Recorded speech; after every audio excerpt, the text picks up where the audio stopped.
So, yun nga pala, nandito pa ako nakakatulog, pero gising na talaga ako, kaya nga ako nagbo-voiceover ha. So, yan nga pala guys, nagising na ako yun, tapos pagkagising ko, medyo madilim pa. Ayan, nag-stretch nga muna ako. Tapos yung paglabas ko, lakas ng bungad naman, highs. Nakikita ko, tanghali na pala, kaya tama selfie muna ako sa labas. Ayan, nag-selfie, diba? Tapos yung pagtingin ko dito sa kusina namin, naku, lakas talaga lagi ng bungad. Daming hugasin, uy, naku naman.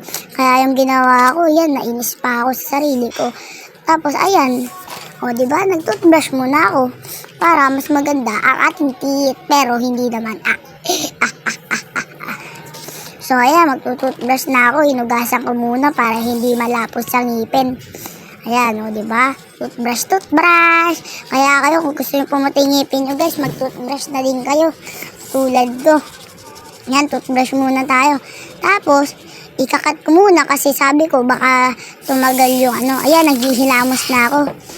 Diba? Yan. Yan. Ay, naku, lumabas talaga. Ayan na. Ayan, nilabas ko na yung yung katawan na painyan. So, ayan, pinunasan ko na yung mukha ko. Tapos pagtingin ko dito sa cellphone, lakas lagi ng bungad.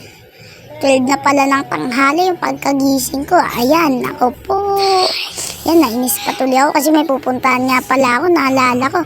Kaya dali-dali ako tumakbo, tapos kinuha ko na yung bike ko. Ay, naku.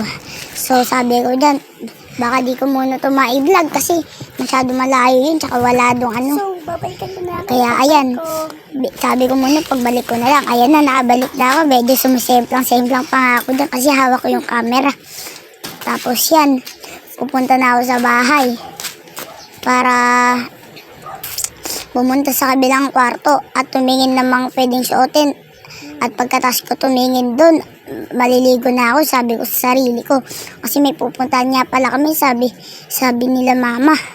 Kaya yan, pagkatapos ko yung mga susuotin ko, kumuha na ako ng tuwalya para maligo na ako, diba? So, ayan, pupunta na ako sa CR para maligo. Ayan, diba?